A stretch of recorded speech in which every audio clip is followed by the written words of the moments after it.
Vous imaginez que vous êtes à Nazareth à ce moment-là et que personne ne vous voit, vous êtes là, regardez. Vous imaginez la scène. Vous savez que c'est une méthode de méditation de la parole qui porte beaucoup de fruits. Vous vous mettez dans la scène. Vous vous imaginez là à assister à ce qui arrive. Et qu'est-ce qui arrive? Marie est en train de faire le ménage. Mon père, qu'est-ce que vous dites? Je ne sais pas. Marie, elle était peut-être en train de faire la vaisselle. Il n'y avait pas de lave-vaisselle à l'époque. Elle était peut-être en train de lire la parole de Dieu, parce qu'elle aimait beaucoup la parole de Dieu, Marie, elle la connaissait très bien.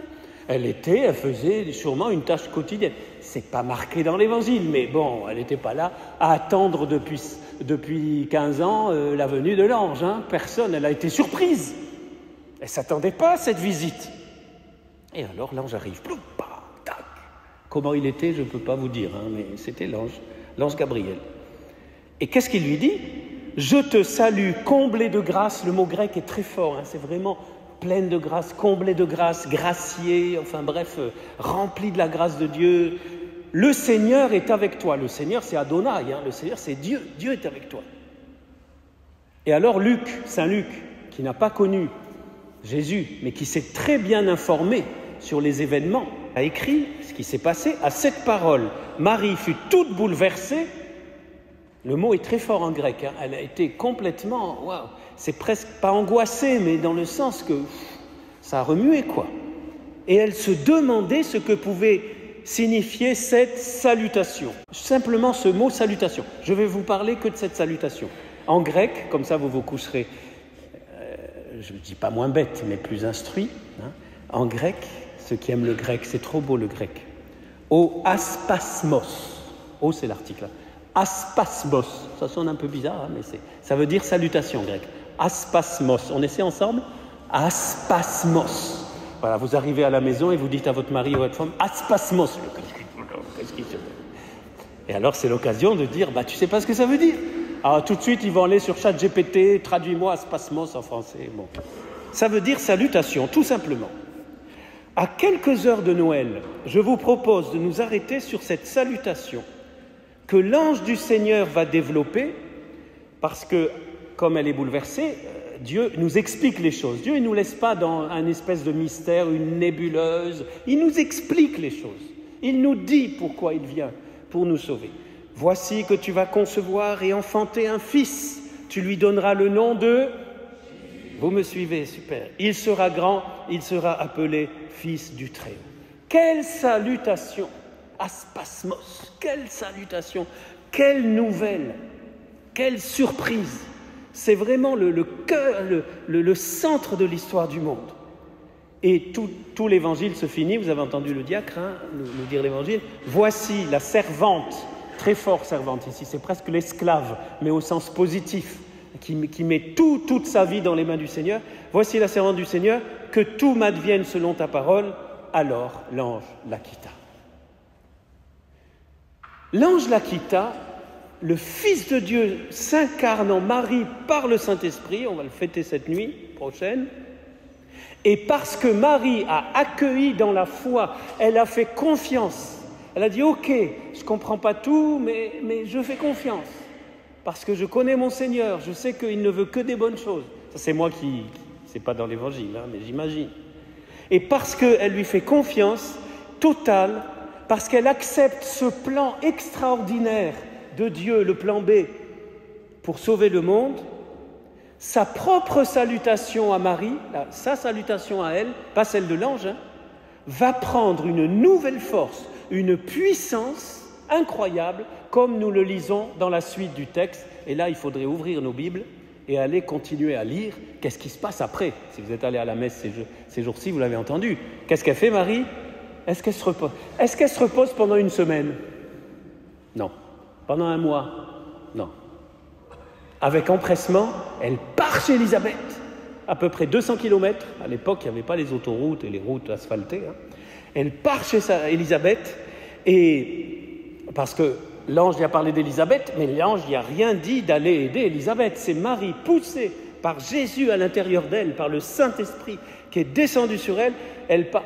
Je vous avoue que c'est le passage que je kiffe le plus dans la parole de Dieu. C'est mon passage préféré. Parce que personne ne lui demande d'y aller. elle est poussée. C'est comme dit le pape François dans sa lettre que vous avez sûrement lue, qu'il a écrite il y a 10 ans, la joie de l'Évangile. Il dit, il n'y a pas besoin de beaucoup de discours, Quand on a reçu Jésus, quand on a connu Jésus, spontanément, on va le partager avec les autres. Et c'est ce que fait Marie, elle nous donne l'exemple, c'est la première missionnaire de la Nouvelle Alliance. Donc, elle part, elle rentre, alors là, scène 2, on est au cinéma, hein. Donc, on passe de Nazareth, là il n'y a pas de taxi, on y va à Dodane, tac, on arrive à Ain Karem, près de Jérusalem, dans les monts de Judée, et là, on entre et on voit qu'est-ce qui se passe. Qu'est-ce qui se passe? Marie arrive, lisons l'Évangile. Elle entra dans la maison de Zacharie et salua, ta-da-da-da, même mot, mais c'est le verbe. Je ne vous le fais pas répéter cette fois-ci. On va rester sur aspasmos. Et quand Élisabeth a entendu la aspasmos de Marie, la salutation de Marie, même mot, l'enfant tressaillit en elle. Alors Élisabeth fut remplie d'Esprit Saint et s'écria d'une voix forte, « Tu es bénie !» Elle n'a pas dit « Tu es bénie entre... » Non, d'une voix forte, c'est marqué. « Tu es bénie entre toutes les femmes et le fruit de tes entrailles est béni. » Ça vous dit quelque chose, hein?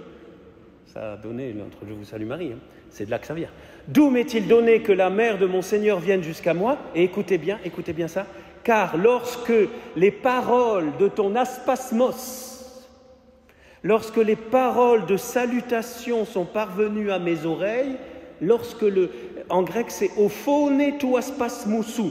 Ophoné, phoné, ça a donné phonétique. Et je vous signale, entre parenthèses, on fait un peu de grammaire, que le français a beaucoup de racines grecques, hein, pas que latines. Hein. Donc phoné, phonétique, phoné, littéralement c'est le son, c'est le bruit. C'est aussi la parole. Donc, le son de la parole de Marie est devenu tellement puissant. Pourquoi? Parce qu'elle a accueilli la salutation dans la foi et le plan de Dieu, que sa propre parole va produire ce qu'on appelle dans le jargon théologique une effusion du Saint-Esprit. Pas une infusion, hein. Une effusion c'est pour ceux qui dormaient. Une effusion du Saint-Esprit, et le Saint-Esprit va faire en sorte que Élisabeth va être visitée elle-même et Jean-Baptiste dans son sein, et les deux, Jésus et Jean-Baptiste cachés tous les deux dans le sein de leur mère, vont entamer la première danse de la Nouvelle Alliance. On ne sait pas quel pas de danse ils ont dansé, mais tressailli. C'est très très fort ça. L'enfant a tressailli d'allégresse, de joie. Ça, je vous en parlerai cette nuit de l'allégresse. En moi, heureuse celle qui a cru à l'accomplissement des paroles qui lui furent dites de la part du Seigneur. Wow, c'est impressionnant. Imaginez encore, Marie arrive, elle dit shalom, hein, parce qu'en hébreu c'est comme ça qu'on se salue encore aujourd'hui en Israël, shalom, qui veut dire la paix, hein, entre parenthèses. Hein. Quand on dit bonjour en Israël, si vous allez en Israël, si vous avez des amis juifs qui parlent hébreu, vous leur dites shalom, ils comprennent, c'est comme dit pour dire bonjour, ça marche à toutes les heures du jour et de la nuit, hein, shalom. Donc bon, salut, en fait, on traduit salut, mais c'est la paix. Hein. Donc shalom, la puissance de cette salutation qui communique une joie avec des effets spéciaux même, et surtout une joie extraordinaire qui va éclater dans le Magnificat. Mais je m'arrête là, hein, j'ai promis d'être court, donc on laisse le Magnificat. Mais ça finit avec le Magnificat, qui est un chant de victoire. Annonciation, visitation, Magnificat. Je conclus. 10 minutes. Ouais, il y en a qui disent c'est incroyable, qu'est-ce qu'il a le Père Pierre, il a 10 minutes. Je conclus. 2 leçons pour nous. Première leçon. Quand un disciple de Jésus, Marie est le modèle de tout disciple. Je vous rappelle que saint Augustin dit que Marie a plus d'honneur, plus de privilèges, plus de mérite d'avoir été disciple que d'avoir été mère de Dieu.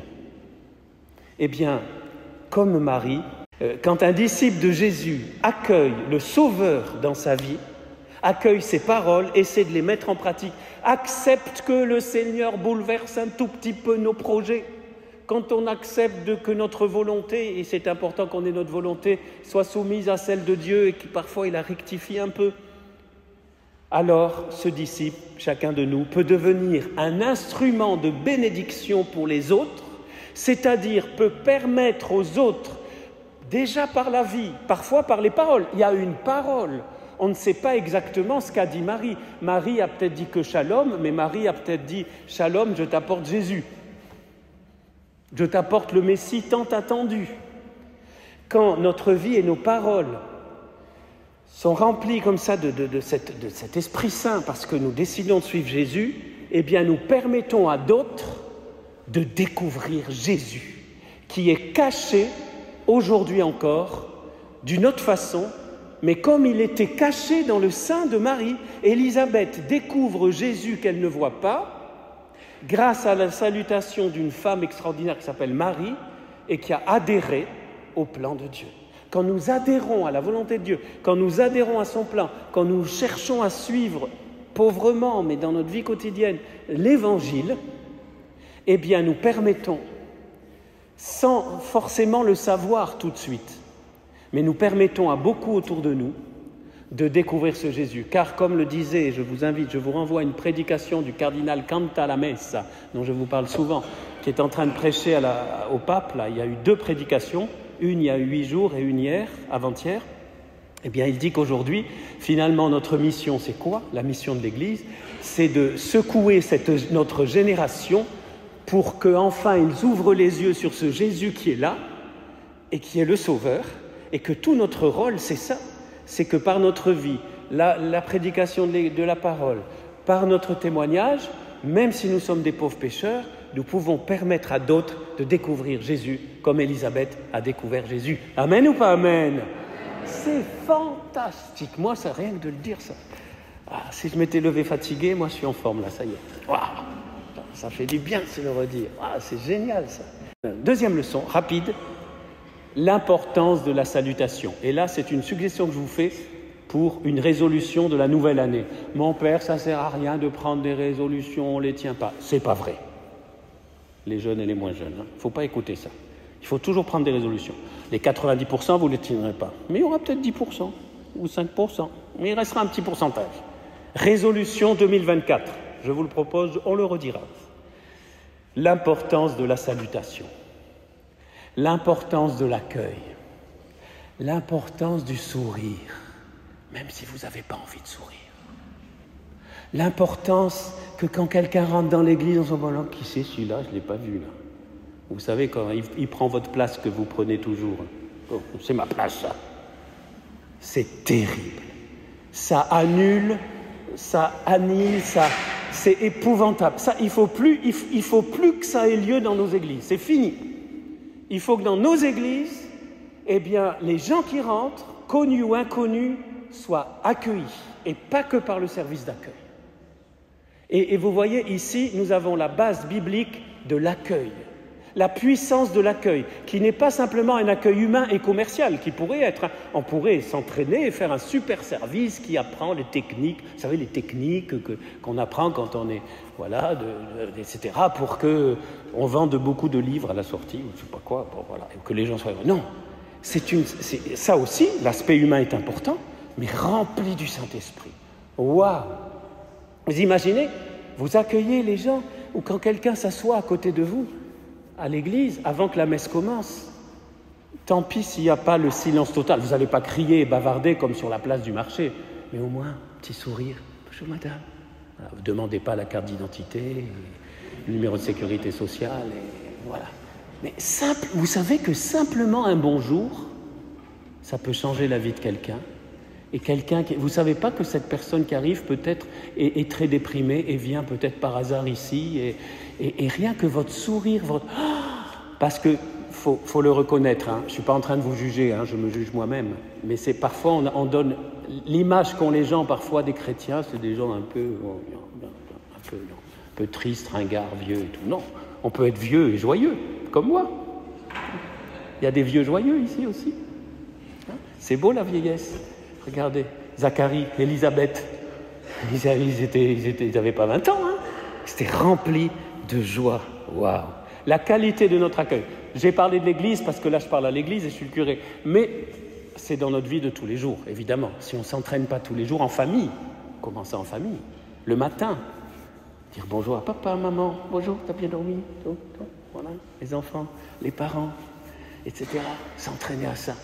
Voilà. Prions les uns pour les autres, parce que vous savez que c'est un combat aussi, ça. Hein, le combat de la joie, on en parlera cette nuit, mais de propager cette joie, même si ce n'est pas simplement la joie parce qu'on va bien, c'est la joie parce que Jésus est là.